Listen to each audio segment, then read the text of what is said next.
quelque chose de dangereux. C'est une évidence parce que le choc démographique que subit le système de retraite est d'une telle ampleur qu'évidemment, pour y répondre, il faudra recourir à une très large palette d'instruments. Le choc, on peut l'illustrer de 1000 façons, mais je trouve que la façon la plus simple, c'est encore la façon démographique. Avant que les réformes ne soient engagées, la perspective était d'une population active à peu près stable, ayant à supporter le poids d'une croissance de la population des retraités de 80%. Donc un choc d'une ampleur inouïe, qui forcera donc à recourir à de très nombreux instruments en parallèle. Mais d'un autre côté, cette affirmation est dangereuse et peut conduire à de mauvaises décisions. Parce que ce n'est pas parce qu'on saura recourir à de nombreux instruments qu'ils sont tous équivalents et que leur dosage relatif n'est pas important.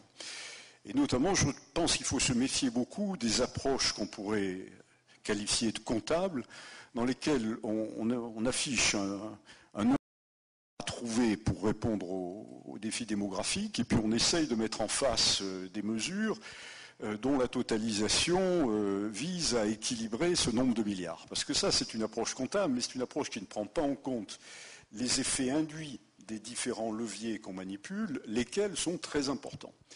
Et il y a au moins deux dimensions indispensables à prendre en compte.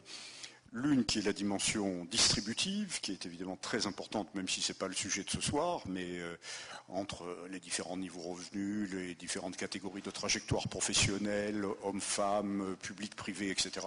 Il y a là de multiples problèmes très importants. Et puis, deuxième dimension, c'est la dimension des effets économiques, et ce sont eux qui sont au cœur de notre débat d'aujourd'hui.